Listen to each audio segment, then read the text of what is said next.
योग हाँ हाँ, वशिष्ठ ये महारामायण बिना में चिंता का हो सकता है। ऐसा बताया हुआ है कि संचित कर्म, प्रारब्ध कर्म, क्रियामान कर्म वो सिर्फ अज्ञानी के लिए है।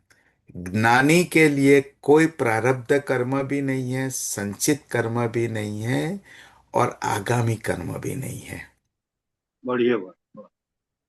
ये बहुत ध्यान से अभी आप इसको चिंतन करना, क्योंकि जब अब अभी हम जो सत्संग कर रहे हैं और ये जो हमारे साथ जुड़े हुए हैं, तो अभी जो योग वशिष्ठ रामायण और ब्रह्म सूत्र के माध्यम से ये जो मैं आपको बता रहा हूं, तो आप संचित कर्म, प्रारब्ध कर्म में आप उससे कभी इसकी चिंतन ही मत करें, उसके बारे में सोचना ही छोड़ दे।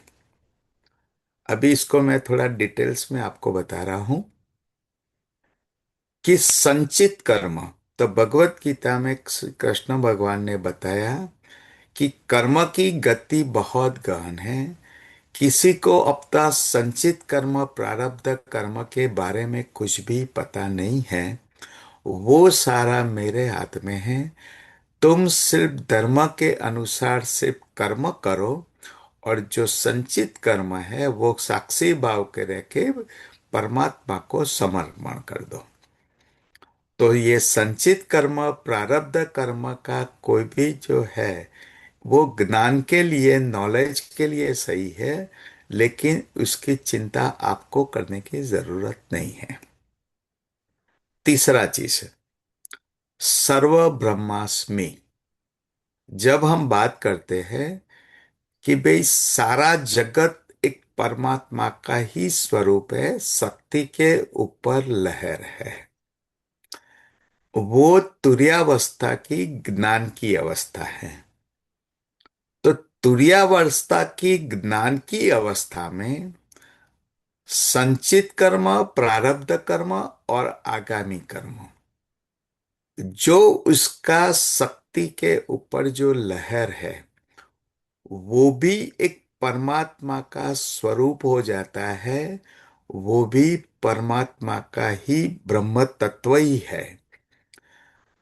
अगर संचित कर्म, प्रारब्ध कर्म और कारण दे, सूक्ष्म दे, स्थूल दे, अगर सर्व ब्रह्मास्मि का जो हमने सत्संग किया था, अगर वो सारा परमात्मा का ही स्वरूप है, तो फिर तुर्यावस्था में ज्ञानी के लिए सारे जो कर्म है वो एक परमात्मा की लहर, परमात्मा का स्वरूप हो जाता है। उसीलिए इसमें बताया है कि प्रारब्ध कर्म, संचित कर्म सिर्फ द्वैत और अज्ञानी के लिए है। अभी जो गुरु जी का सुबह में जो वीडियो ऑडियो पढ़ रहा था, तो जो गुरु जी की अवस्था है, तो सारा जो कर्म वो भी एक परमात्मा का ही स्वरूप हो गया। तो इसका मतलब ये है कि अज्ञान जो है, अज्ञानी के लिए सिर्फ प्रारब्ध कर्म और संचित कर्म और प्रारब्ध कर्म का फल है। ज्ञानी के लिए कोई संचित कर्म, प्रारब्ध कर्म रहता ही नहीं है। तो इसका बहुत अच्छी तरह इसमें बताया हुआ है। तीसरा योग वशिष्ठ में बताया था कि प्रारब्ध कर्म महान है या पुरुषार्थ। तो प्रारब्ध कर्म और संचित कर्म वो दोनों तो हमारे हाथ में नहीं है, जो हो गया वो हो गया। तो अभी नेक्स्ट एक्शन क्या होना चाहिए हमारे लिए, कि जब हम इतना सत्संग करते हैं, परमात्मा से जुड़े हैं, और अहम ब्रह्मास्मि और सर्व ब्रह्मास्मि, सर्व जगत परमात्मा का ही स्वरूप है और एक शक्ति का लहर है। तो कर्म के बारे में अभी हमारा नेक्स्ट एक्शन क्या होना चाहिए वो मैं आपको बताता हूं। तो नेक्स्ट एक्शन में ऐसा है कि अगर देखो, प्रारब्ध कर्म जो है, संचित कर्म है, वो आपको तुर्यावस्था और ज्ञान, ब्रह्म ज्ञान पाने के बाद भी आपको वो उसका फल अवश्य मिलेगा, ऐसा भगवत गीता में लिखा हुआ है। लेकिन तुर्यावस्था में और अज्ञानी के लिए, दोनों के लिए प्रारब्ध कर्म का जो फल होता है उसकी अनुभूति के बारे में मैं आपको बताता हूँ। इसलिए आपको समझ में आ जाएगा कि ज्ञानी के लिए क्यों सारे कर्म नहीं है संचित कर्म। अज्ञानी और द्वैत अवस्था, अगर रामकृष्ण परमहंस की एक अवस्था सोचे कि वो परमात्मा से जुड़े हुए थे, वो तुर्यावस्था थी, परमहंस अवस्था थी। उसका जो मन जो है, बुद्धि चित्त स्मृति, 24 घंटा सर्व जगत परमात्मा की अनुभूति कर रहे थे। लेकिन उनके प्रारब्ध कर्म के अवस्था, कुछ संचित कर्म के कारण उनको कैंसर हुआ। तो जो अज्ञानी है वो क्या सोचेगा कि रामकृष्ण परमहंस जी को उनके कर्म के अनुसार वो अपने कर्म फल भोग रहे हैं, वो अज्ञानी की सोच है। लेकिन रामकृष्ण भगवान की जो अवस्था थी, वो कर्म फल को भी एक शक्ति और काली का स्वरूप और परमात्मा का ही स्वरूप समझ के वो दृष्टा भाव और साक्षी भाव से ये एक सिर्फ लहर है ऐसी अनुभूति करते थे।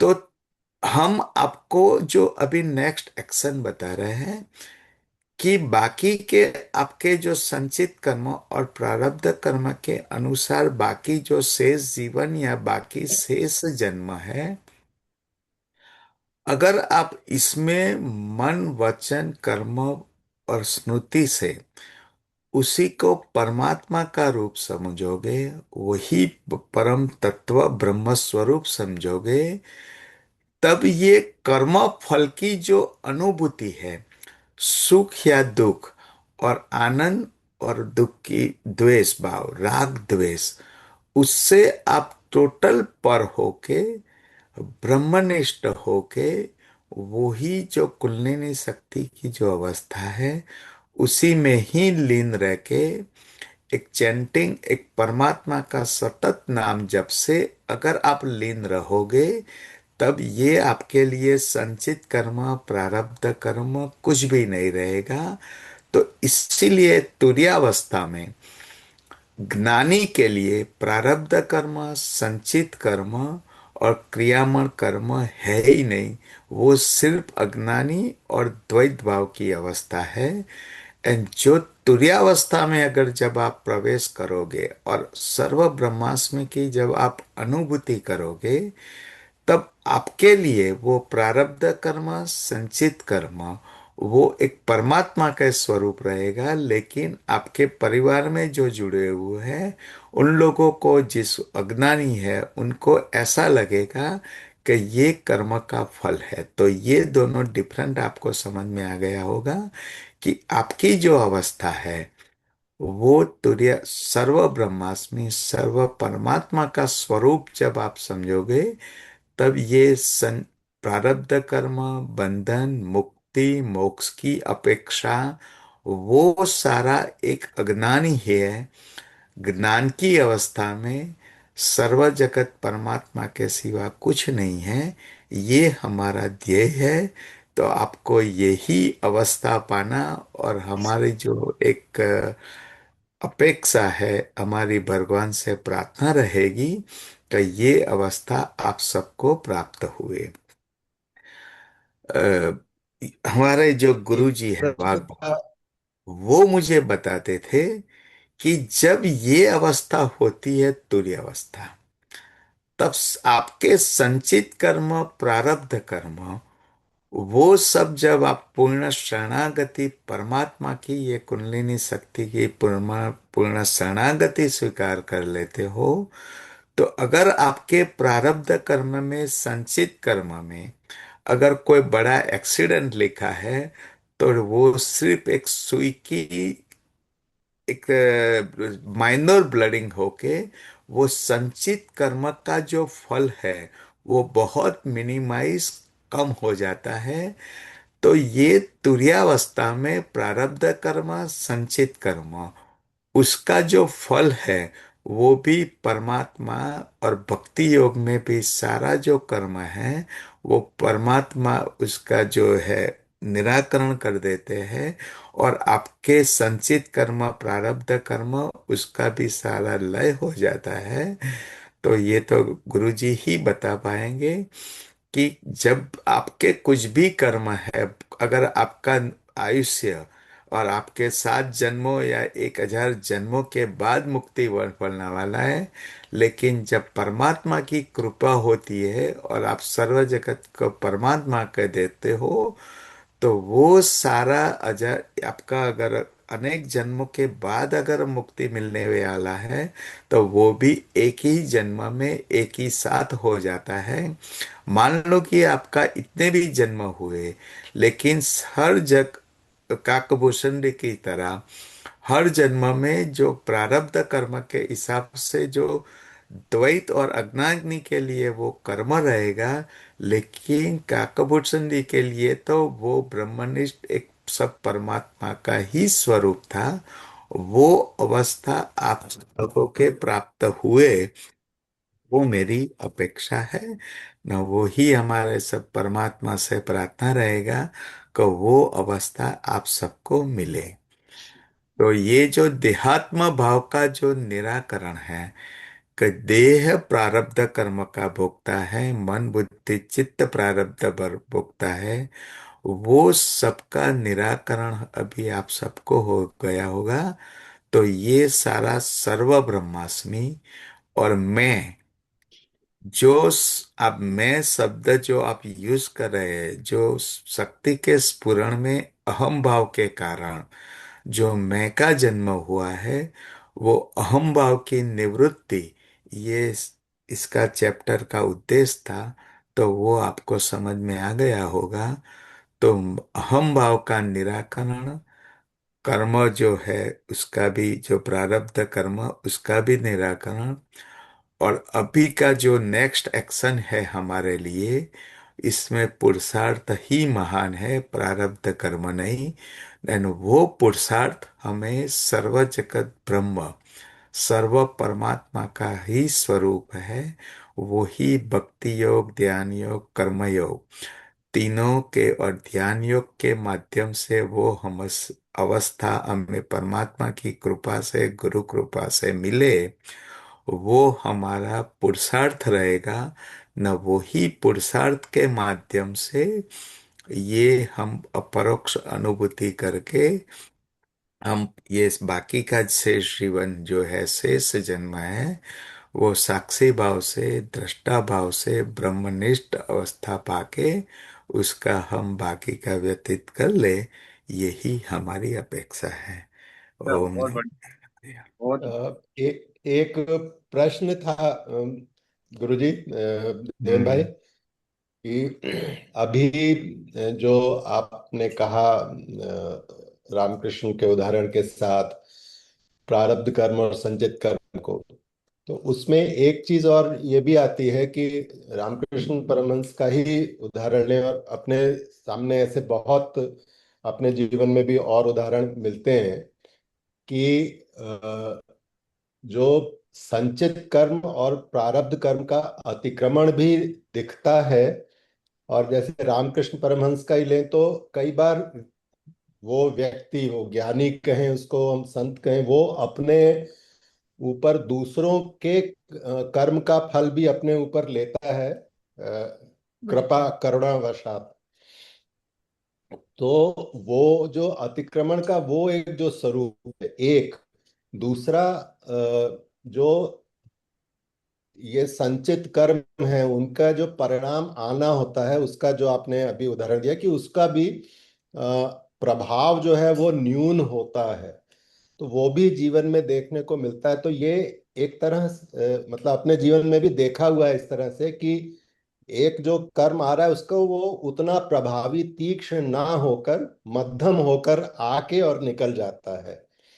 तो हम्म। दो चीजें, एक तो ये जो संचित कर्म का अतिक्रमण भी अ, महापुरुषों में कह लें, संतों में दिखता है। वो जो करुणावशात दूसरों के कर्म या कर्म फल अपने ऊपर लेके उस कष्ट को अपने पर से गुजार देते हैं, वो भी एक साथ में है। ये भी हम इस पर भी थोड़ी सी बात करके इसको और स्पष्टता कर सकते हैं क्या?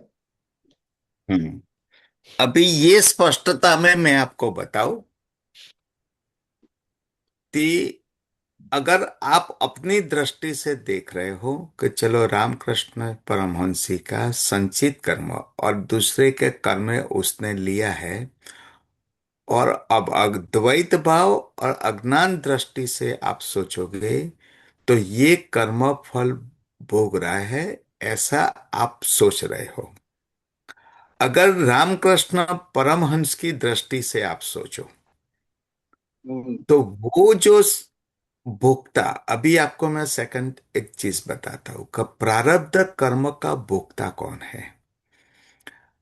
अगर आपको कोई भी, अगर अगर किसी के परिवार में किसी की पत्नी का मृत्यु हुई, अज्ञानी को दुख होता है, लेकिन जो ज्ञानी है तो प्रारब्ध कर्म का भोक्ता मन बुद्धि स्मृति संवेदना और ये चित्त में होता है। जी। अगर यही दुख, अगर आप साक्षी भाव के समझते हो कि भाई ये हमारा जो पत्नी का मृत्यु हुआ वो सारा एक शक्ति की लहर है, वो भी परमात्मा का स्वरूप था मेरा पत्नी, मेरा जगत भी परमात्मा का स्वरूप है, तो इसमें प्रारब्ध कर्म का फल कहाँ आएगा? सारा जगत अहम सर्व ब्रह्मास्मि हो जाता है।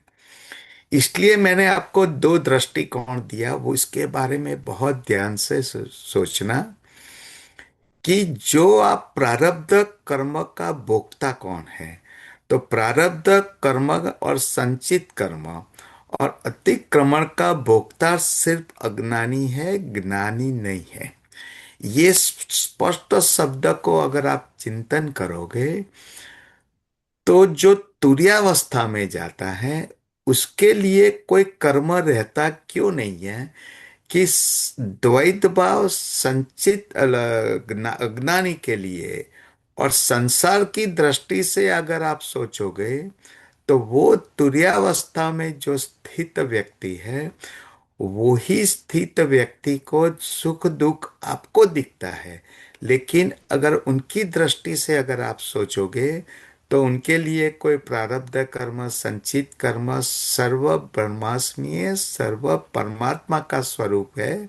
उनको राग द्वेष सुख दुख कोई उनका अनुभूति नहीं है, कोई संवेदना नहीं है, तो ये फिर प्रारब्ध फल कर्म का भोक्ता रहा ही नहीं। इसीलिए बताते हैं कि वो है। दूसरा चीज बताता हूं कि जो विष्णु तीर्थ जी महाराज ने जब उनकी पिछली अवस्था में शिवम तीर्थ महाराज ने एक गवर्नमेंट के कुछ अफसर को उनको दीक्षा दिया था, तो उनका कुछ कर्म कुछ पहले करप्शन में जुड़े हुए थे, तो वो ही विष्णु तीर्थ महाराज जी ने वो कर्म शिव मंगल तीर्थ के अपने सर पे ले लिया था। वो मुझे वाघ बाबू ने बताया था। तो ये जो बाद में उनको पिछले एक या साल की जो कर्म फल का जो शिव मंगल तीर्थ ने जो दीक्षा दिया था, वो ही उनका जब दीक्षा जब गुरु देते हैं तब उसका कुछ संचित कर्म वो भी शेष और माइनर हो जाते हैं, तो वो शिव मंगल तीर्थ जी को भी नहीं मिला लिया और विष्णु तीर्थ महाराज ने ले लिया था। इसलिए उनको पिछले कुछ जो उनकी अंतिम अवस्था में कुछ एक या दो साल जो रहे थे तब विष्णु तीर्थ महाराज जी ने वो बाग बाबू जी को भी बताया था, वो उनको मालूम था। तो ये जो मैं बताता हूँ, लेकिन अगर हम सोचते हैं कि विष्णु तीर्थ जी महाराज या रामकृष्ण जी परहंस ये कर्मफल भोग रहे हैं, वास्तव में अगर उनकी दृष्टिकोण से सोचोगे तो वो जो कर्मफल में दुख की या सुख की कोई संवेदना अनुभूति नहीं है, उनके लिए सारा परमात्मा का स्वरूप है। तो ये अगर आप आपको भी मालूम है कि भाई संचित कर्म और प्रारब्ध कर्म आपके पूर्व जन्म में कितने हुए वो आपको भी ज्ञान नहीं है, मुझे भी ज्ञान नहीं है, अर्जुन को भी ज्ञान नहीं था। इसलिए भगवान विष्णु भगवान या कृष्ण भगवान जी ने बताया था कि आप कर्म के फल और कर्म की गति इतनी गहन है कि उसके बारे में सोच के बिना सिर्फ परमात्मा की भक्ति योग से शरण लेके दृष्टा भाव से, साक्षी भाव से उसकी अनुभूति ही सुख दुख की न करे और सर्व जगत परमात्मा का है, वो तुर्यावस्था है। तो अभी आपको जो अतिक्रमण के बारे, इसके कर्म के बारे में अज्ञानी का दृष्टिकोण और तुर्यावस्था में रहा हुआ आदमी का दृष्टिकोण, वो दोनों अलग है। मैं ऐसी अपेक्षा रखता हूँ कि हमारे ध्यान योग में हमारी परंपरा में जो लोग जुड़े हैं वो सब लोगों को एक ऐसी अवस्था प्राप्त हुए कि जिसके लिए प्रारब्ध का संचित कर्म शेष कारण दे में रहेगा, लेकिन उसको वो सर्व ब्रह्मास्मि, ये भी सब परमात्मा की ही लीला है, परमात्मा का ही स्वरूप है। अगर ये तुर्यावस्था प्राप्त होगी तब ये न तो प्रारब्ध कर्म उनके लिए रहेगा, या तो फिर मैं आपको ही उदाहरण देता हूँ कि संजय भाई देखो कुछ भी सुख या दुख ये संसार में प्राप्त हुए, लेकिन संजय भाई का जो अगर तुर्यावस्था है तो उनका जो प्रारब्ध कर्म का भोक्ता मन बुद्धि स्मृति चित्त तक ही है। जो ब्रह्म तत्व है, जो आत्मा तत्व है, उसको तो कर्म से को फल से कर्म से कोई लेना देना नहीं है। वो तो सत चित्त आनंद स्वरूप है, उसको कर्म या संचित कर्म से कोई लेना देना नहीं है। तो संजय भाई को आत्मनिष्ठ होके ब्रह्मनिष्ठ होके अपने ही स्वरूप में अगर सतत लीन रहेगा तो ये जो तुर्यावस्था है वो सिर्फ प्रारब्ध और संचित कर्म का भोक्ता जो मन बुद्धि स्मृति चित्त है उससे अलग होके आप अपने में ही लीन रह के उसी में ही तुर्यावस्था की तरह वो सर्व जगत परमात्मा है, ऐसी अवस्था प्राप्त हो ना। आज सुबह जो गुरु जी ने जो उसका ऑडियो भेजा है उसका सारांश भी यही है कि ये सारा जगत एक शक्ति की लहर है, परमात्मा के सिवा कुछ नहीं है। वो अवस्था आप सब लोगों को और संजय भाई को भी प्राप्त हुए, ऐसी परमात्मा के प्रार्थना।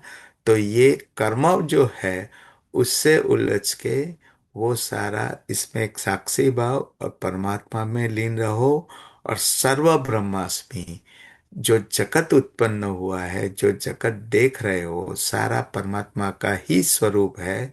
तो फिर सर्व कर्म जो है वो भी एक परमात्मा की लीला, परमात्मा का ही स्वरूप है।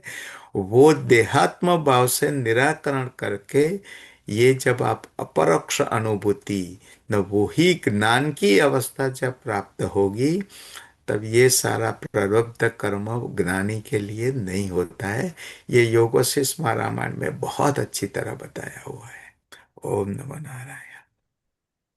देवेन भाई, एक रामचरितमानस में आता प्रसंग इसका कि कामदेव जब भगवान शंकर के पास गया तो क्या हुआ। तो तुलसीदास जी ने एक चौपाई लिखी, तात अगनिकर सहज स्वभाव, तो हिम ते ही निकट जाए नहीं काऊ, को जाए समीप तो बस नसाई, यस मन मत महेश की नाई। कह रहे ज्ञानी व्यक्ति के पास अगर किसी भी प्रकार से कोई कर्म जाएगा तो ज्ञानी को कुछ नहीं होने वाला है, वह कर्म ही नष्ट हो जाएगा। हम्म। काम शंकर जी के पास गया तो शंकर जी का कुछ नहीं होगा, पर कामदेव ही नष्ट हो गया। उन्होंने नष्ट किया भी नहीं, उन्होंने तो केवल देखा। हम्म। तो उसके पास, उसके एरिया में भगवान की शक्ति अग्नि सक्रिय रहती, वो सबको नष्ट कर देती, पहले वो वहां तक पहुंच ही नहीं पाए। हम्म। सदगुरुदेव की। चलो अब आगे बढ़ो, इसी बढ़िया। संदर्भ में गुरुजी, हम्म। इसी संदर्भ में रामचरितमानस का ही जो दूसरा प्रसंग है, नारद जी और नारद जी जो झगड़ा करते हैं भगवान से कि मेरे जो मोह, मतलब शादी में तो होने वाली थी, आपने रोक दिया। हम्म। तो वो जो आता हुआ एक कर्म फल है जो दिशा मोड़ने वाला है, उसको मोड़ने का काम भी जो है वो शक्ति का, ईश्वर का होता है। मतलब हम्म। वो तो अपने आवेश में शादी के लिए बिल्कुल तैयार आकुल थे। हम्म। उसकी वजह से ईश्वर का जो रूप है उसको एक शाप भी लेके आना पड़ा। वो सब हुआ, लेकिन वो कर्म फल मुड़ गया। ये भी एक उदाहरण रामचरितमानस। उसके बड़ा दुहा है, उसके आ गई एक, वो सुना देती, उसी के आ। ज्ञानी मूल न कोय, यही जस रघुपति करही, तब सो तस तेहि क्षण होय। भगवान की लीला प्रसंग के लिए जब जिसकी जो सेवा आवश्यक होती है, जितनी, उसमें उसका कोई हाथ नहीं रहता, जिस जो कर रहा है एक्शन, वह राम करन चाही सोई होई, करे अन्यथा नहीं कोई। वो नारद जी की उतनी भूमिका भगवान ने बनाई थी, सुबह नारद जी को करना पड़ी, जैसे इन फिल्म में अपन नाटक करते हैं ऐसा ही। तो उसमें नारद जी का कुछ भी नहीं था। बाद में अगर कुछ होता तो वे दुखी होते। भगवान ने कहा कि जाओ, जाई जब शंकर सतनामा हुई है, हृदय तुरंत विश्रामा। कुछ नहीं हुआ, जाओ। कुछ नहीं हुआ, राम राम। अपन लोगों को दिखाने की चरित्र हो। अब चलिए, 38वां श्लोक हो जाए। गुड़िया है। जी महाराज जी। बोल चरण पढ़ो। स्पर्श महाराज जी। देवेन गुरु दृष्टि जी चरण स्पर्श। से आत्मा चरण का स्पर्श। तत्व। 38। हम्म। जी। 38वां। संगति। जय गुरुदेव। संगति। योग शास्त्र, श्रुति और अनुभव की बात छोड़कर कर्म शास्त्र की ही बात कर लें तो कर्म शास्त्र तो जैन, बौद्ध, ईसाई, मुसलमान सभी मानते हैं।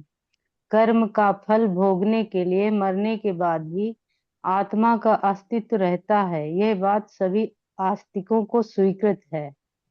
प्रोक्तो अपि कर्म कांडेन ह्यात्मा देहाद् विलक्षणः नित्यश्च तत्फलं भुङ्क्ते देहपादाद् देहपाताद् नन्तरम्। कर्म कांड में भी कहा गया है कि आत्मा देह से विलक्षण है और मरने के बाद निश्चय ही अपने कर्मों का फल भोगता है। प्रोक्तो अपि कर्म कांडेन, कर्म कांड में भी माना जाता है कि देह छोड़ने के पश्चात देही को अपने पाप पुण्य कर्मों का सुख दुख रूप फल भोगने के लिए देह से निकलकर रहना पड़ता है और वह देही नित्य है। बुद्ध के अनेक जन्मों का वर्णन जातक कथाओं में है। ईसाई मुसलमान भी मानते हैं कि रूह कयामत तक रहती है और कयामत के समय रूह के कर्मों का फैसला होता है। इन मतों के द्वारा भी जीव को शरीर से पृथक और नित्य माना जाता है। बढ़िया। जय गुरुदेव। इतना ही है। ओम नमो नारायण। अभी हमने जो कर्म फल संचित कर्म के बारे में जो सत्संग किया, तो इसमें मैं पंचकोश, स्थूल देह, सूक्ष्म देह और कारण देह के माध्यम से, ये मैं अभी इसका सारांश बता देता हूं कि हमारा जब व्यष्टि जीव, हमारा पिंड स्वरूप जीव की उत्पत्ति कब हुई, वो मैंने आपको पहले, श्रीमद् भागवत में भी उसका उल्लेख है और उसका भी है। अभी जब हम अभी सत्संग करते हैं तो हमारा जो अन्नमय कोश देह है, वो उसकी मृत्यु होती है। तो अन्नमय कोश जो स्थूल दे, उसका एक उदाहरण ले तो वो जब तक आपकी आयुष्य रहेगी, तब ये अन्नमय कोश में जो भी सुख दुख रोग आदि व्याधि उपाधि, वो पांच ज्ञानेंद्रियों के माध्यम से ये हमारे अन्नमय कोश में जो सुख या दुख की जो अनुभूति होती है, रोग की या आदि व्याधि की, उसका सेंसेशन मन को जाता है और हमारी बुद्धि और स्मृति वो कर्मों का सुख और दुख की अनुभूति करता है। तो इसका मतलब ये हुआ कि स्थूल देह जो है वो हमारी आयुष्य तक का है, जो अन्नमय कोश है हमारा। हम्म। अभी सूक्ष्म देह, सूक्ष्म देह में मनोमय कोश, प्राणमय कोश और विज्ञानमय कोश तीन आता है। तो तीनों में सत्व रजस तमस प्रकृति वो हमारे चित्त की अवस्था है। और कारण देह क्या है कि जो आईक्लाउड में जो एक मेमोरी रहता है हार्ड डिस्क का, तो कारण दे एक यही एक आईक्लाउड है कि जिसके अंदर आपके स्थूल दे और सूक्ष्म दे दोनों के माध्यम से जो भी आप कर्म करते हो, जो भी कार्य करते हो, जो सकारात्मक भाव से जो भी कार्य कर्म कर रहे हो, वो सारा कारण देह में स्टोर हो जाता है। ये यमराजा का जो बुक्स जो लिखा होता है ना कि आपके मृत्यु के बाद यमराजा, जो गरुड़ पुराण में बताया है कि वो देखते हैं कि भी आपको कौन सा जन्म देना है, वो सारा एक कारण दे है। तो हर एक जीव के लिए 84 लाख योनि के हर एक के जीव के लिए एक कारण दे मीन्स एक आईक्लाउड हार्ड डिस्क जैसा रहता है। अभी जब आपके पिंड स्वरूप जीव की उत्पत्ति के बाद परमात्मा की लीला और परमात्मा के संकल्प के समय आपका जो देह था, अभी जो आपका पिंड, आपका जो स्थूल देह था, वो सतयुग में या द्वापर त्रेता या कलयुग में इसके पहले जो आपका था स्थूल देह अलग अलग था। लेकिन जो सूक्ष्म देह है आपका और कारण देह है, वो ही जब आपकी मृत्यु होगी तब आपको पंचमहाभूत तत्व का जो बनाया हुआ अन्नमय कोश का देह है, उसका अग्नि संस्कार करते हैं। लेकिन जो पिंड स्वरूप जीव है, जिसको हम 12 13 14 की विधि, 10वां 11 की जो विधि भी करते हैं पिंडदान का, वो ही पिंड स्वरूप जो आपका सूक्ष्म देह और कारण देह है, वो माता के गर्भ में दूसरे जब जन्म होगा, तब 5वें महीने का गर्भ में ही वो प्रवेश करके उसी में अंदर वो अपना देह, ये पंचमहाभूत तत्व का जो देह है, फिर से धारण करता है और हम फिर से दूसरा जन्म लेते हैं। न वो ही प्रारब्ध कर्म और संचित कर्म के अनुसार आगामी जो आपके जो जन्म होते रहेंगे, वो दूसरा देह धारण करके वो अच्छा या बुरा जो उसका सत्व रजस तमस प्रकृति के हिसाब से वो अपना नया जन्म धारण करते हैं। ये एक क्लियर हुआ। अभी सत्व रजस तमस प्रकृति एक बारे में बहुत अच्छा बताया था और भगवत गीता में भी बताया हुआ है कि सत्व रजस तम सत्व प्रकृति अगर अभी है आपके चित्त में, तो उसके बाद जब आपका दूसरा जन्म होगा वो सत्व ही रहेगा। वही। और तामस प्रकृति से सत्व में जाने के लिए अनेक जन्म भी होता है, या तो फिर कोई बहुत परमात्मा की कृपा और भक्ति योग में अगर बहुत जुड़ जाए तो ही ये प्रकृति दूसरे तीसरे जन्म में तुरंत चेंज होता है, वरना वो भी अनेक जन्मों के बाद उसका धीरे होती है। इसलिए आपको बहुत बार आपको ऐसे बहुत जब लोग मिलते हैं तो कुछ लोग का अगर जन्म हुआ है तो वो जन्म से ही उसका जो स्वभाव है वो तामस प्रकृति का, कलकत, झगड़ा करने वाला ऐसे होता है, राग द्वेष काम क्रोध से भरा हुआ होता है।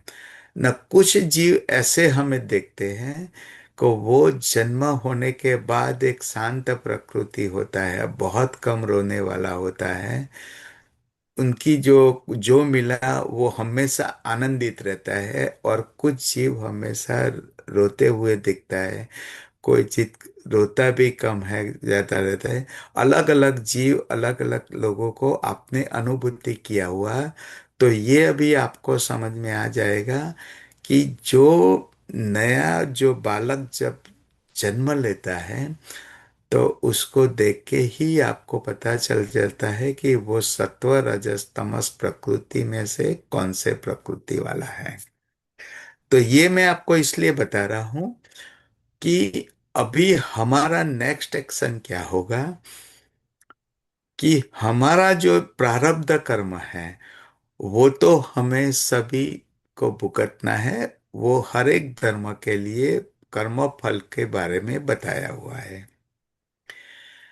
लेकिन श्रीमद् भगवत गीता में बताया हुआ है कि कर्म में अकर्म और अकर्म में कर्म में जब आपकी दृष्टि होगी, और अभी बाकी का शेष जीवन में अगर आप कर्म में कोई कर्ता भोक्ता भाव नहीं रखोगे, परमात्मा को समर्पित कर दोगे, और सर्व कर्म और सर्व जगत सर्व ब्रह्मास्मि परमात्मा का ही स्वरूप है, अगर यही दृष्टिकोण से अगर आप बाकी के शेष जीवन में कर्म करोगे तो ये न तो कर्म संचित कर्म में उसका एडिशन होगा, न तो उसका कर्म फल आपको बाकी का जो आगामी कर्म, जो क्रियमाण शब्द यूज किया था, वो आगामी कर्म में उसका संचित कर्म में एडिशन नहीं होगा, लेकिन बाकी के जो शेष कर्म है वो भी परमात्मा का ही स्वरूप है, ऐसा दृष्टा भाव साक्षी भाव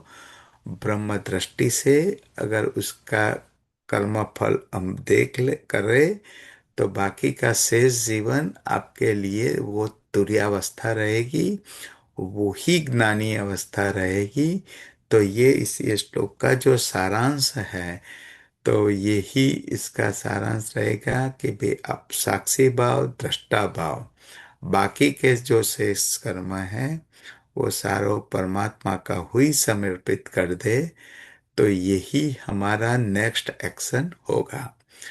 एंड गुरु जी से भी मेरी प्रार्थना है कि भाई काकभूषण जी ने 1000 जन्म लिए, हर एक जन्म में उनको अपने ब्रह्मनिष्ठ अवस्था परमात्मा का स्वरूप और पिछले सारे जन्म उनके स्मरण में थे, वो अवस्था के बारे में अगर आप थोड़ा डिटेल्स में बताए न, जो अवस्था अगर इसके बाद 1000 जन्म हुए फिर भी उसको वो लिए कर्म फल से ज्ञानी अवस्था में उससे वो दृष्टा भाव साक्षी भाव के स्वरूप में रहे, अगर उसको आप थोड़ा डिटेल्स में गुरुजी आप बताए तो यही उसको हम एक दृष्टिकोण रखे काकभूषण की तरह, अगर बाद में अगर हमारा 1000 भी जन्म हुए या एक जन्म भी हुए, वो सभी में हमें ये अवस्था कैसे प्राप्त हुए,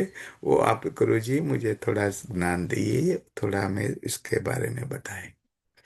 एक दोहा है बड़ा उसी प्रसंग में लगातार हम्म। कह रहे हैं। कागभूषण जी ने एक्सपीरियंस बताया। हम्म। राखी निज नीति अरु, शिव राखी निज नीति अरु, मैं नहीं पावा क्लेश। वह भगवान शंकर ने अपनी महिमा से उस कार्य को अपने प्रभाव से पूर्ण करवा दिया। तो काकभूषण जी उसमें थे ही नहीं, मैं नहीं, उसमें इन्वॉल्वमेंट काकभूषण का बिल्कुल नहीं रहा, क्योंकि वो शंकर जी की व्यवस्था, गुरु की व्यवस्था। शिव राखी निज नीति अरु, मैं नहीं पावा क्लेश। यही विधि लहमु विविध तनो, ज्ञान न गए खगेश। कि हे पक्षीराज गरुड़ जी, मैं तो अपने आत्मज्ञान में ये स्थित रहा, पर क्योंकि गुरु ने श्राप दिया और शंकर जी ने रक्षा की, तो उस प्रकार से वह उनके एक्शन के कारण वह फिल्म सपाटे से चलती गई, और काकभूषण अपने आत्मज्ञान में ही स्थित रहा। उसको इन जन्मों का कोई प्रभाव नहीं पड़ा, वो ध्यान में ही रहा, वो तपस्या में ही रहा। तो ये क्या है कि जाए समीप सो अवश्य नसाई, बे उतरे उत्तर कर्म नष्ट होना थे। तो गुरु की कृपा से, भगवान शंकर के हस्तक्षेप से, काकभूषण तो पहले जन्म में जैसा था वैसे का पैसा रहा, और ये एक रील चल गई 1000 जन्मों की। तो इसमें उसका, काकभूषण जी का कोई इन्वॉल्वमेंट था ही नहीं। तो ये भगवान की लीला है।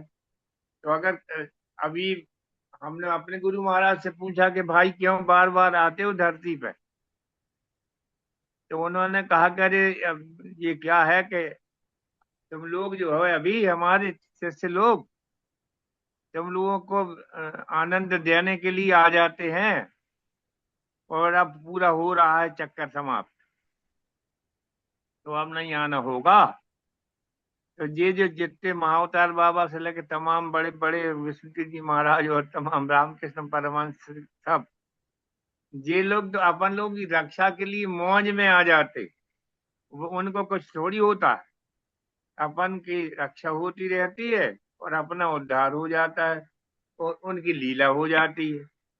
तो वो एक समझ लो भगवान की लीला हो गई, वो काकभूषण जी का समय ऐसा निकल गया। तो इस तरह से अब कौन के बारे में तो कोई बता नहीं सकता है। अभी आज जीवन भाई शुरू से यही यही कथा कही, अगर शुरू से इस काल से लगाओ कि आपका ही चल रहा है, अगर आप ज्ञान में निश्चित हो, तो चाहे दुख हो रहा, चाहे सुख हो रहा, चाहे जो हो रहा है, उससे क्या करना है। वो हो रहा है, वो होता रहे, आप अपनी जगह बिल्कुल सुरक्षित हैं। रेलगाड़ी में बैठ के उसके ऊपर, सिर के ऊपर होल्डर रखना बेकार है।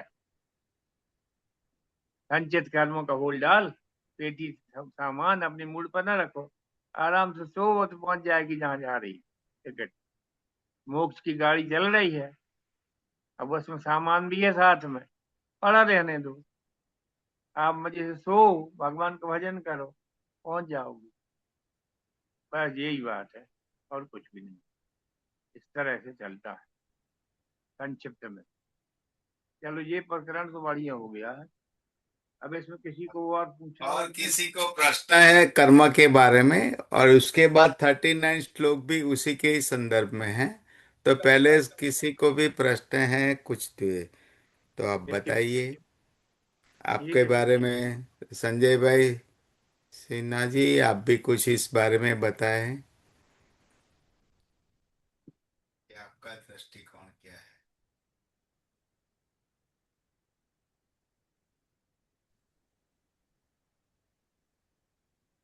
सिन्हा जी कुछ बोल रहे हैं? क्षण स्पर्श। मेरा जी हाँ, राजेश भाई सिन्हा जी, मेरा भाई आप बताइए। इंटरनेट कनेक्शन बहुत आया, टूट रहा है। कोई दिक्कत नहीं। जी, इतना समझ में आता है कि कर्म फल से मुक्ति नहीं है, जैसा आपने बताया कर्म फल तो भोगना ही है। लेकिन अगर हम सभी में ब्रह्म को देख पाने में सफल होते हैं, सफल हो सकते हैं, ये सबको ये प्राप्य है।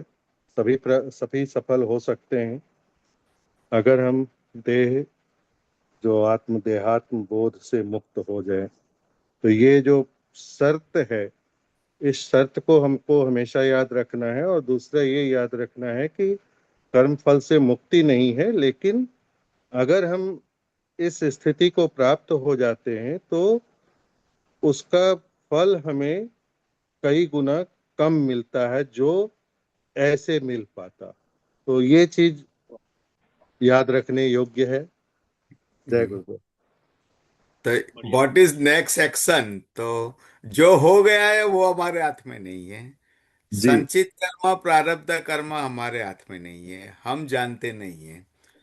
तो हमारा नेक्स्ट एक्शन क्या होने चाहिए आज के बाद, उसी के बारे में, वही भविष्य, अभी जो अवस्था में, जो क्षण में आप जी रहे हो, वही सिर्फ आपके हाथ में है, क्योंकि भविष्य भी आपके हाथ में नहीं है। तो जो क्षण में आप जी रहे हो वही सिर्फ अगर आपके कंट्रोल में है, तो ये सब संचित कर्म, प्रारब्ध कर्म, पुनर्जन्म, कितने जन्म होगा, वो सारा भूल के जो क्षण है सिर्फ परमात्मा से ही ब्रह्मनिष्ठ अवस्था में रहोगे, तो फ्यूचर जो है आपका भविष्य, वो भी एक वर्तमान होने वाला है। वो अवस्था भी अगर सतत ब्रह्मनिष्ठ अवस्था रहेगी, तो फिर वो ही परमात्मा से आप सतत जुड़े रहोगे। वो हमारा नेक्स्ट एक्शन सोचो, नेक्स्ट टारगेट सोचो, नेक्स्ट ध्येय सोचो, वो ही हमारा वो ध्येय रहेगा। न वो अवस्था जब आपको, आपके मन, बुद्धि, स्मृति, वचन, कर्म सबसे जब जो जुड़ गए, वो अवस्था को तुर्यावस्था बोलते हैं। योग वशिष्ठ रामायण में रामचंद्र जी ने बहुत कुछ बताया था, वो पूछा था कि ब्रह्म ज्ञान होने के बाद जीवन मुक्त अवस्था और विदेह मुक्त अवस्था जो व्यक्ति है, उसी का जीवन कैसे व्यतीत होता है। तो जनक राजा विदेह मुक्त थे, बहुत अच्छी तरह बताया, इसमें बहुत सारे चैप्टर है कि जीवन मुक्त अवस्था जो मैं आपको तुर्यावस्था बताता हूँ, उसका बाकी का शेष जीवन कैसे बिताते हैं, बहुत अच्छा तरह बताया। मैं आपको उसका रेफरेंस भेज दूंगा। गुरु जी तो चरण अभी, स्पर्श। गुरु जी एक हाँ, प्रश्न है मेरा। हाँ, गुरु जी जैसे इतने इतने वर्षों से हम लोग ये सत्संग कर रहे हैं और साधक के रूप में हम लोग इसका उपयोग कर रहे हैं, तो इससे हमें इससे हमें नॉलेज प्राप्त हो रहा है या विजडम? क्योंकि नॉलेज की जो डेफिनेशन मुझे समझ में आती है, you need information to process to get knowledge, but for wisdom you don't need information to process. And knowledge से your mind is getting filled, but wisdom is emptying your mind. जो जो प्रज्ञा है, जो विजडम है, उससे आप मुक्त होते हैं। उससे आप आपके अंदर संचय नहीं है। लेकिन जो ज्ञान है, वो इंफॉर्मेशन के रूप में आपके अंदर, आपके मन में, आपके कोश में वो इकट्ठा हो रहा है। तो अगर उस दृष्टि से हम देखें, तो जो रोज हम सीख रहे हैं, जो हम साधन कर रहे हैं, वो इंफॉर्मेशन प्रोसेस होके हम ज्ञान प्राप्त कर रहे हैं। ये ज्ञान विजडम में कैसे कन्वर्ट हो रहा है या कैसे होगा, इस पे थोड़ा मार्गदर्शन करें आप। ये वाघ बाबू ने मुझे बहुत अच्छी तरह ये चीज बताते थे।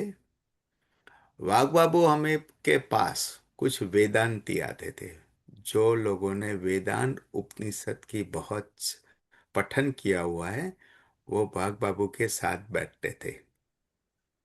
वो लोग वाघ बाबू से दीक्षा के लिए बोल रहे थे कि आप हमें दीक्षा दो। तब वाघ बाबू जी मुझे बाद में बताते थे कि जो पंडित लोग हैं, जो अभी आप जो ज्ञान बता रहे हैं ना, कि सिर्फ आप पठन करो, लेकिन आपके जीवन में नहीं है, विस्डम नहीं है। तो दोनों का डिफरेंस मैं बताता हूँ कि बहुत लोगों ने श्रीमद् भगवत गीता और ये सब वेद उपनिषद पठन किया हुआ है, और इसमें बताया हुआ है कि आत्मा का मृत्यु नहीं है, देह का मृत्यु है। आत्मा अजर अमर है, उसको कोई अग्नि जला नहीं सकता। लेकिन वो ही ज्ञानी, जिसने सिर्फ नॉलेज है, जिसके पास, वो ज्ञानी को जब अपने पर मृत्यु आता है, या तो अपने परिवार में जब कोई मृत्यु आता है ना, तब वो दुखी हो जाता है।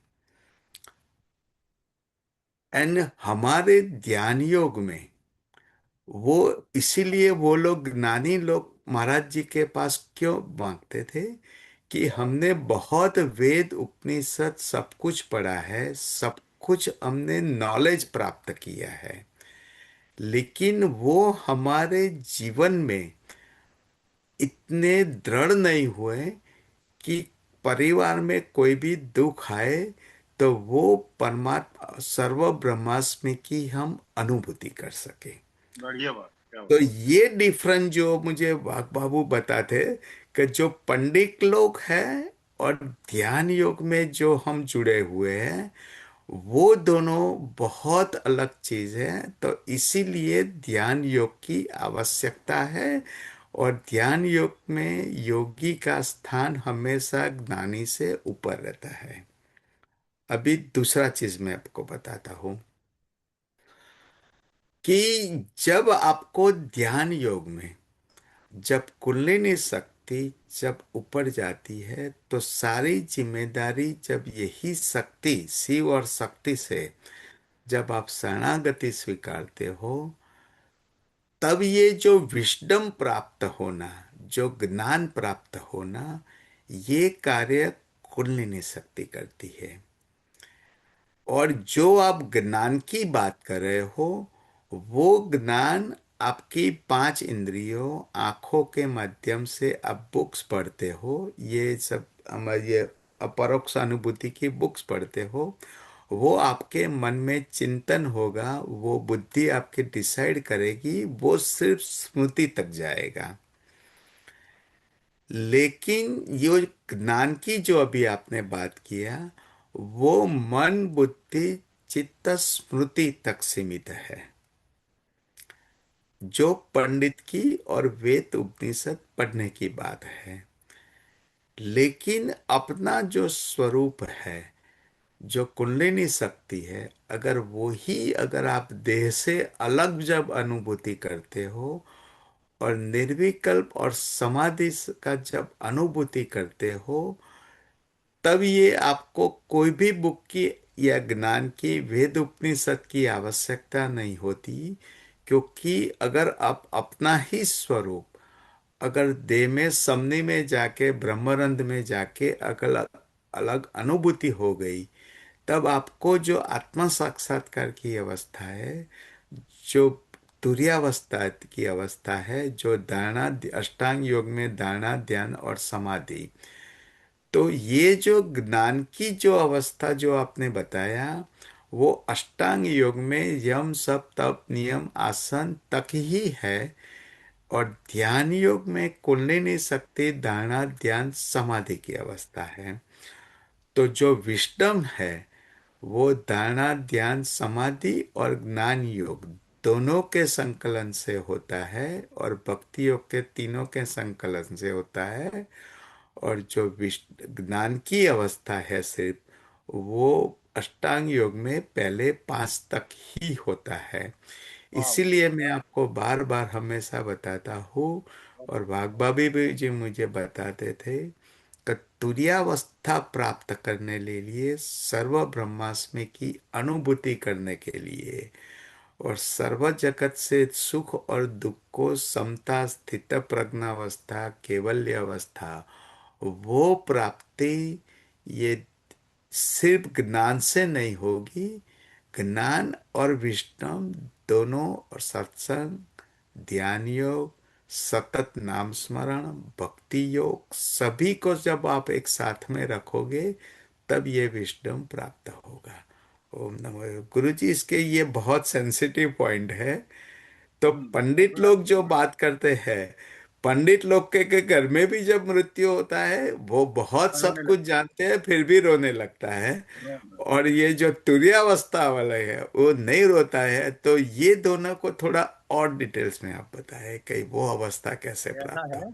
अभी एक संसारी उदाहरण लेते, सभी लोग ध्यान से सुन, कि आप वो आटा माने फ्लोर मिल गए हो, है ना, बिजली है, चल रही मशीन, सब हो रहा है, मगर उसके भीतर जो पीसने वाले जो पार्ट है भीतर, वे टाइट होके बंद हैं, और बिजली चल रही है, आवाज भी आ रही है, पीसने वाला भी दाना डालता जा रहा है उसमें, मगर क्योंकि चल वहां कुछ नहीं रहा, तो वो दाना निकाल के दाने का दाना बाहर आ जाएगा, वो आटा तो बनने वाला नहीं है, क्योंकि उसमें भीतर वो प्रक्रिया बन रही है, ऊपर से डालोगे नीचे से निकल जाएगा, है ना।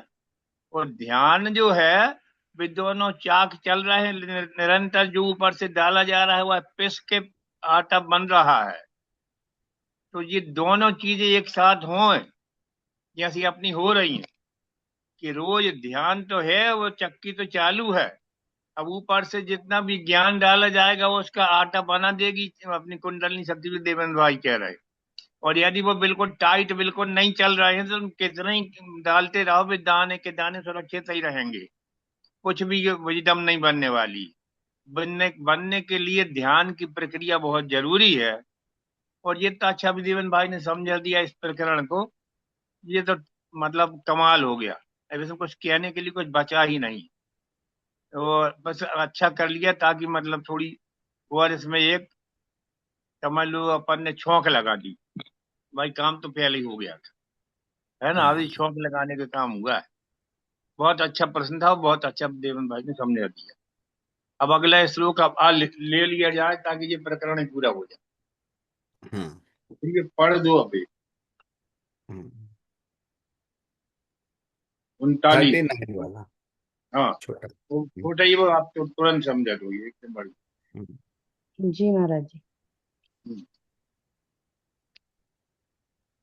लिंग देह की अनात्मता संगति। अब यह प्रश्न उठता है कि कर्म कांड में जिस स्थूल देह को मृत्यु के पश्चात लोक लोकांतर में जाने वाला तथा कर्म फल का भोक्ता माना जाता है, क्या वही आत्मा मान्य है? इसके समाधान में लिंग शरीर की अनात्मता बतलाकर यह सिद्ध करते हैं कि आत्मा उससे विलक्षण है।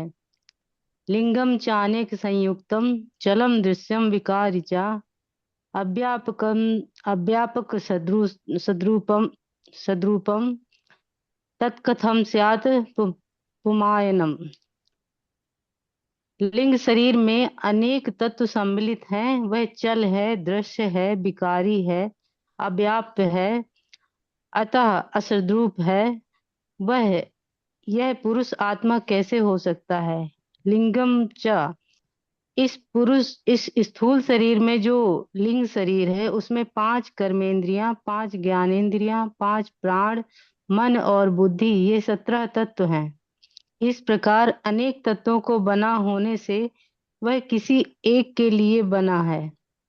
लिंग देह दृश्य है, एक स्थूल देह से दूसरे स्थूल देह में जाने वाला है, अतः यह चल है, अब परिवर्तनशील है, वह व्यापक नहीं है, क्योंकि प्रति शरीर भिन्न भिन्न है।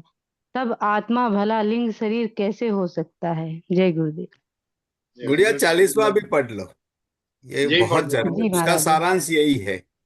हाँ, अभी दो। समझा ही जी। चुके। हाँ हाँ, मैं बाद में समझा लेता हूँ। संगति। अब बतला रहे हैं कि आत्मा न स्थूल शरीर है न सूक्ष्म शरीर, वह इन दोनों से विलक्षण है। एवं देह द्वादन्य आत्मा पुरुष ईश्वरः सर्वात्मा सर्वरूपश्च सर्वातीतो अहमव्ययः। इसी प्रकार आत्मा दोनों देहों से विलक्षण है, यह पुरुष ही ईश्वर है। मैं सर्वात्मा सर्वरूप सर्वातीत अव्यय हूँ। इस प्रकार मैं स्थूल और सूक्ष्म दोनों देहों से पृथक हूँ। मैं आत्मा हूँ, स्वयं ज्योति हूँ, पुरुष हूँ, परिपूर्ण हूँ, ईश्वर हूँ, सर्वात्मा हूँ, सर्वरूप और सर्वातीत हूँ तथा अव्यय हूँ। जय गुरुदेव। बढ़िया, हम्म। चलो, ये बहुत बढ़िया। ये दोनों श्लोक के बारे में विजडम एंड नॉलेज दोनों का अवस्था कैसे प्राप्त हुए विस्डम की, वो मैं आपको अभी बता रहा हूं।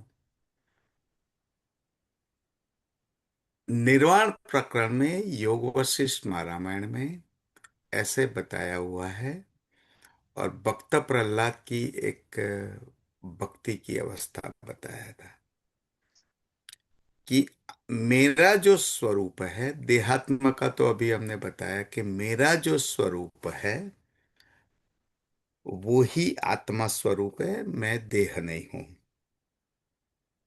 मैं आत्मा हूं, मैं स्वयं ज्योति हूं, मैं पुरुष हूं, मैं परिपूर्ण हूं, ईश्वर भी मैं हूं, सर्वरूप और अव्यय भी मैं हूं।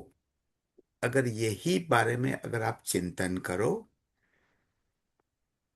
तो अजय भाई के अंदर जो व्यष्टि रूप या पिंड स्वरूप जो जीव एक हुआ है, का जिसने अजय भाई का देह धारण किया और जन्म ले रहे हैं, वो पिंड स्वरूप जीव में सिर्फ एक अहम भावना है, अहम भाव का स्फुरण है।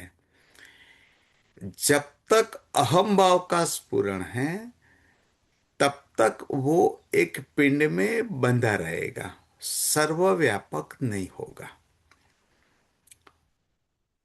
वही पिंड स्वरूप जब तक मैं, मेरा और हम, तीनों की जब तक भावना रहेगी, तब तक आप सर्वव्यापक नहीं हो पाएंगे, और वो आत्मा स्वरूप नहीं रहेगा। ये इसका क्लियर कंसेप्ट है। अभी लॉजिकली बात करें, तो मेरा जो स्वरूप है पिंड स्वरूप, वो सत्य महाप्रलय के बाद विष्णु भगवान के संकल्प से यही शक्ति के अंदर एक स्फुरण हुआ अहम भाव का, और अहम भाव से ये जो चारों और सर्वव्यापी जो ब्रह्म तत्व है, स्वरूप ब्रह्म स्वरूप है, उसी को एक, जैसे समुद्र में एक पानी का बूंद अलग होता है, उसी तरह ये सारे शक्ति में स्फुरण के कारण एक पिंड स्वरूप पानी जैसे समुद्र से में बूंद हुआ, उसी तरह चारों ओर जो शक्ति दिखता है, वही शक्ति में एक अहम भाव का स्फुरण होने के कारण ये पिंड स्वरूप का बंधन हुआ। अभी उसकी रिवर्स प्रक्रिया सोचे कि वही पिंड स्वरूप जीव जो अजय भाई के देह में वो मैं शब्द जो यूज कर रहा है, मैं, मेरा और हम, वही पिंड स्वरूप जीव में अगर मैं तत्व का विस्मरित कर दे, और मैं ही सर्वव्यापक हूँ, मैं आत्मा हूँ, मैं ही परमात्मा हूँ, अगर वही संस्मरण अगर 24 घंटा हो जाए, तो उनका जो पिंड स्वरूप जो है, वो जिसको जीव और शिव का मिलन बताते हैं, क्या बात है, वाह वाह। वो जीव स्वरूप में जब आप समर्पित हो जाओगे और अपने स्वरूप का बाण बोल के सर्व जगत से आप जब जुड़ जाओगे, वो अवस्था तुरीय अवस्था है। तो ये जो अभी 40 के बाद जो श्लोक में बताया कि मैं, जब तक आप ये मोह माया बंधन राग द्वेष मैं से जब सब तक जुड़े हुए हैं, तब तक आप अपनी अनुभूति सर्वव्यापक, आप ही परमात्मा हो, आप ही ईश्वर हो, वो अनुभूति आप नहीं कर पाओगे। श्रीमद् भगवत गीता में बताया हुआ है भगवान श्री कृष्ण ने कि हर एक जीव के अंदर मैं उपस्थित हूँ। तो वो आप अपने अंदर परमात्मा की अनुभूति कैसे करोगे? आप कैसे चिंतन करके सोचोगे कि भाई मेरे अंदर भगवान कृष्ण जी कहाँ है, आत्मा कहाँ है?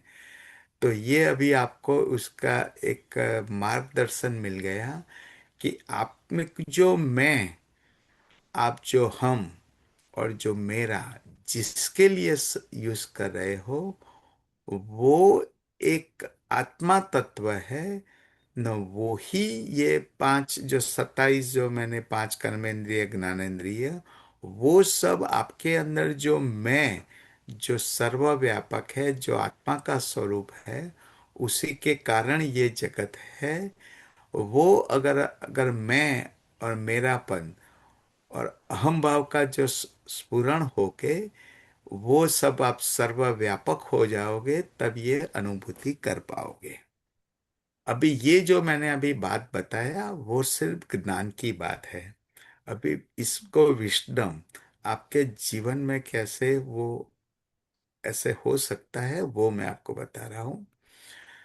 योग वशिष्ठ रामायण में भगवान रामचंद्र जी ने बार बार प्रश्न किया था कि मैं इतने जन्म से ये देह भावना से जुड़ा हुआ हूँ, मेरा जो पिंड स्वरूप है उसी को, वो ही सर्वव्यापक है, वो मेरे मन बुद्धि स्वीकार नहीं कर सकती है, तो उसको आप उसका कारण बताओ। तब ये योग वशिष्ठ रामायण में वशिष्ठ मुनि ने बताया कि ये जो जगत उत्पन्न हुआ है ना, वो जगत को स्वप्न के जो जगत है, जिसमें जो सारा हिरण्य गर्भ जगत स्वप्न में दिखते हो, वही जगत ये आपका अभी जागृत अवस्था में जो है, वो स्वप्न के समान एक सिर्फ जागृत ही स्वप्न है। जब स्वप्न की समझते के बाद जागृत अवस्था में जब आपको अनुभूति होती है कि वो सारा जगत मेरे में ही समाया हुआ था, स्वप्न में देखा हुआ जगत मैं ही सर्वव्यापक था, मैं ही आत्मा था, मैं ही ईश्वर था, स्वप्न का जगत का प्रणेता मैं था। वो ही अवस्था जब आपको जागृत अवस्था में आए कि ये जो जगत आप देख रहे हो वो आपके आत्मा, आप ही परमात्मा हो, आपका ही अहम भाव के स्फुरण से जो पिंड स्वरूप जीव है, वो ही ये हिरण्यगर्भ जगत सारा जो आप देख रहे हो, वो आपके अंदर ही एक अणु के अंदर समाया हुआ है। वो अनुभूति सविकल्प या निर्विकल्प समाधि में आपका अहम भाव का लय होके आपका जो पिंड स्वरूप जीव है, वो शिव में और जीव और शिव का मिलन होके आप सर्वव्यापक हो जाते हो। और क्या बात आपका जो बहुत स्वरूप है वो सारा ब्रह्मांड के साथ लय होके, ये देहाभिमान का लय होके जो अवस्था है वो निर्विकल्प समाधि अवस्था है। न वो निर्विकल्प समाधि मीन्स जागृत, स्वप्न और सुषुप्ति की सिवा जो चौथी अवस्था है, कि जो आपका स्वरूप, जो अभी ये श्लोक में बताया है कि मैं ही सर्वव्यापक हूँ, मैं ही ईश्वर हूँ, मैं ही सर्वात्मा हूँ, मैं ही सर्व ज्योति हूँ और सर्वरूप सर्वातीत मैं ही हूँ। वो अवस्था जो है वो आप ध्यान योग के माध्यम से सविकल्प समाधि में जब सर्व ब्रह्मरंध्र में जब आपकी कुंडलिनी शक्ति जाएगी, तब आप अपना स्वरूप भूल के आप सर्व जगत में लय हो जाएगा। वो हमारा ध्येय है। न इसके सिवा कभी आपको विस्डम नहीं आएगा, सिर्फ ये बातें आएगी, ज्ञान आएगा, लेकिन विस्डम और जिस अपरोक्ष अनुभूति जिसको बताते हैं, वो निर्विकल्प समाधि के बाद ही आपको आएगा। वो निर्विकल्प समाधि सिर्फ गुरु से प्रार्थना करना होगा, आपको परमात्मा से प्रार्थना करना होगा। और हर रोज जब आप सुबह साधन में बैठे हो, तब सिर्फ ये परमात्मा भगवान विष्णु से प्रार्थना करना होगा कि हे प्रभु, जो ईशोपनिषद में ओम पूर्णमिदं पूर्णमिदात् पूर्णमुदच्यते पूर्णस्य पूर्णमादाय पूर्णमेवावशिष्यते, मीन्स मैं पूर्ण हूँ, जगत पूर्ण है, ये जो जगत देख रहा है वो पूर्ण हूँ, वो आपको अनुभूति हुए, वो आत्मा साक्षात्कार हुए। वो अगर आप सतत परमात्मा से अगर प्रार्थना करोगे तो एक ऐसी अवस्था होगी कि आप खुद सर्वव्याप होके आप ही परमात्मा से लीन हो जाओगे। तो गुरु जी, ये अवस्था हमारे जो अभी साथ जुड़े हुए हैं उनको कैसे प्राप्त हुए, वो आप भी अभी मार्गदर्शन दो। वो तो प्राप्त तो है ही, इस यथार्थ तो यही है कि वह तो प्राप्त तो है ही। केवल वो जो देवन भाई ने बार बार उस पर ध्यान दिया कि अभी कर्ता का जो भाव है वो अभी बना हुआ है। अभी जैसे स्वप्न का तो कितना बढ़िया समझा दिया कि भाई अगर आपके भीतर स्वप्न देखने वाला ना होता तो फिर ये सब कुछ होता क्या? स्वप्न होता? स्वप्न का आधार आपके भीतर ही था, आप ही थे। उसी से आपने पानी बनाया, उसी से आपने खून बनाया, उसी से आपने एक्सीडेंट बनाया, डॉक्टर बनाए, सब दुनिया की चीज। आप ना होते कुछ ना होता। अगर उसमें इस तरह से वही जागृत में भी आप उसके कर्ता भोक्ता न होते तो फिर आनंद ही है, फिर तो कोई समस्या नहीं है, समय हंसी ने पड़ जाता मामला, जैसे स्वप्न ने पड़ जाता है। तो ये तो अपन साधन मार्ग वाले हैं, अगर पूर्ण निष्ठा से और अपने गुरु महाराज को याद करके, जिनको बार बार हम लोग याद करते हैं, उनको याद करके उनकी उस चित्त की स्थिति को अगर आप अपने भीतर उतार पाते हैं, अनुभव कर पाते हैं, तो सब मामला साफ है। जड़ चेतन ग्रंथि पर गई जद अभी मृषा छू तटकट नहीं। ये कुछ हुआ ही नहीं है, कुछ गड़बड़ है ही नहीं जरा भी। जल्दी से आपको लगता है कि ये दो अलग अलग चीजें हैं, बस इतनी गड़बड़ी हो गई। हम्म। जिस दिन ये सब समझ में आ जाएगा उस दिन सब आनंद हो जाएगा। तो महाराज जी तो आश्वासन देके गए कि भाई वो तो तीसरे जन्म में सब कंप्लीट ही हो जाएगा। या तो फिर जिस दिन दीक्षा हुई उसी दिन हो गया। दीक्षा मात्र सिद्धि स्या, उसी दिन सब कर्म बंधन छूट गए जिस दिन दीक्षा हो गई। उन क्षणों का जब तुम न रहे, गुरु ही गुरु रहा, गुरु रहा, ब्रह्म ही ब्रह्म रहा, सब नष्ट हो चुका। अब ये कहानी चल रही पीछे से, इसमें आपका कुछ लेना देना नहीं है। तो ये चलती रहेगी। अब स्थूल शरीर जब छूट जाएगा, सूक्ष्म में कुछ है ही नहीं, कारण में कुछ रहेगा नहीं। राम राम। अब पूर्ण चराचर से एकाकार हो जाओगे, इतना ही रह गया है। फिल्म समाप्त हो जाएगी, जनगण मन के घर चले जाओ। हरिओम तत्सत। ऐसा है, ये सबके जीवन में होने वाला ही है, बस आनंद लो। अब इसमें ज्यादा कुछ, बहुत ही अच्छा देवन भाई ने कर दिया है। अब ये प्रकरण पूरा समाप्त हो। अब कोई प्रश्न कुछ और हो तो पूछ पाछ लो, नहीं तो भजन अजन गाए जाए। और आज बड़ा अच्छा हो गया, बहुत ही अच्छा। और किसी का हो तो पूछ सकते हैं, जो भी पूछे। अशोक भाई अग्रवाल जी, चलो अब आज आपको सुनते हैं अभी, बाकी शेष 5 मिनट है तो। हम्म।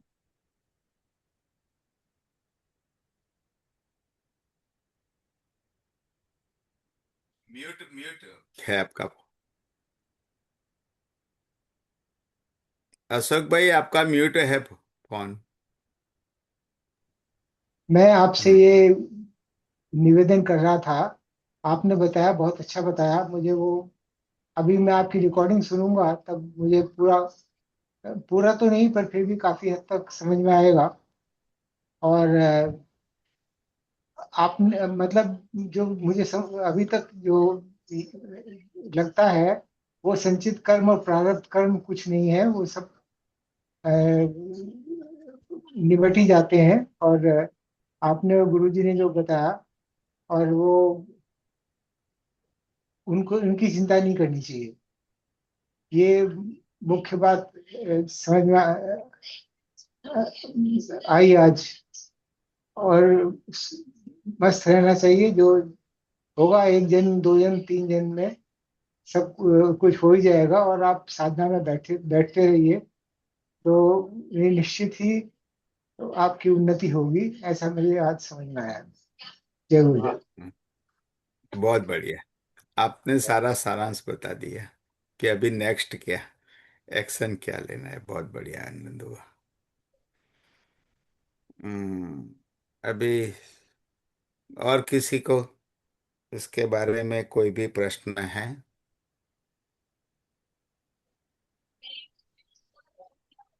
हम्म। बोले।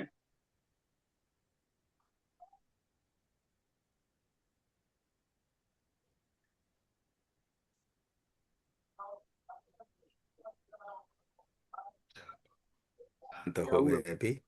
बहुत बंद हो गया? आनंद हुआ। बहुत आनंद हुआ। भजन गाओ। आज बहुत, चलो आज भजन दो गाएंगे, चलो। एक मैं गा देता हूँ, फिर एक गुड़िया गा।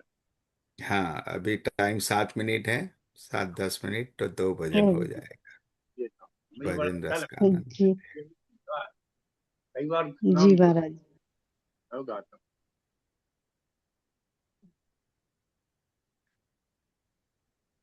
जय अभी गुरुदेव। तो जगाया तुझे, फिर सो गया। और जाग जाने वाले तेरा वक्त हो गया। जाग जाने वाले तेरा वक्त हो गया। मैंने अभी तो जगाया तुझे, तू फिर सो गया। और जाग जाने वाले तेरा वक्त हो गया। जाग जाने वाले तेरा वक्त हो गया। हम परदेशियों की यही है निशानी। हम परदेशियों की यही है निशानी। आए और चले गए, खत्म कहानी। आए और चले गए, खत्म कहानी। कोई गया हंसते हंसते हो, कोई गया हंसते हंसते, और कोई रो गया। जाग जाने वाले रे तेरा वक्त हो गया। जाग जाने वाले तेरा वक्त हो गया। मैंने अभी तो जगाया तुझे, तू फिर सो गया।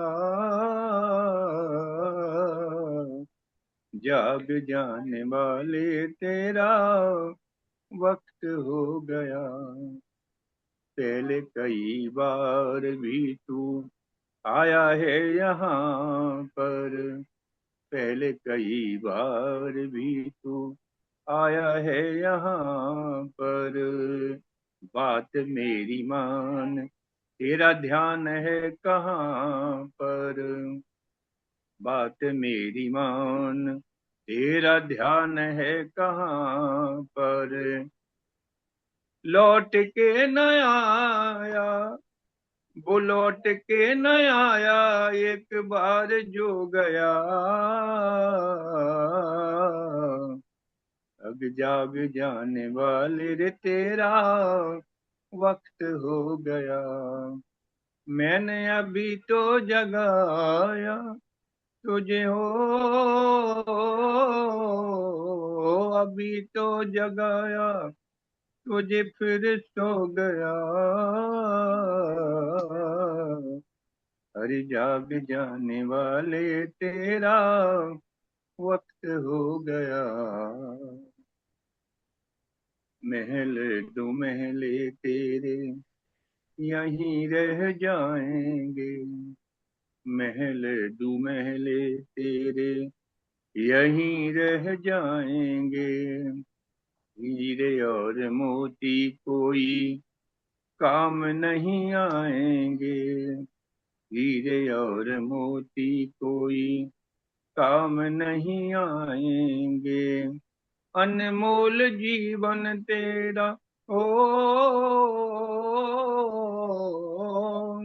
ये अनमोल जीवन तेरा यूं ही खो गया, अरे जाग जाने वाले तेरा वक्त हो गया, जाग जाने वाले तेरा वक्त हो गया। मैंने अभी तो जगाया तुझे हो, अभी तो जगाया तुझे फिर सो गया, अरे जाग जाने वाले तेरा वक्त हो गया, हो गया जाने वाले तेरा वक्त हो गया। सदगुरुदेव भगवान।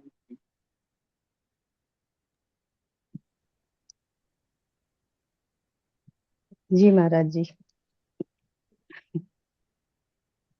बहुत सुंदर गाया आपने महाराज जी। अरे कोई और गाता है, मैं तो बैठा बैठा सुनता हूँ। जय सब गुरुदेव। सब ताल उसकी है। बिल्कुल। अपन सब आनंद लेते हैं। आप भी जब सुनते हैं मुझे तो मैं भी सुनता हूँ अपने आप को, आप ही की जैसे अलग बैठ के। गाने वाला कोई और है, गा जी गान महाराज जी। ये वो जो गात रहते दिन रहन, लोग भरम मोह पे करे मुरता सोनी के नैन। तो लोग सकते हम गा रहे हैं ऐसे सोच सोच के हमको बड़ी शर्मिंदगी आ रही। अरे अपन क्या गाएंगे, मैं वो गवा रहा है वही गा रहा, अपन आनंद ले रहे।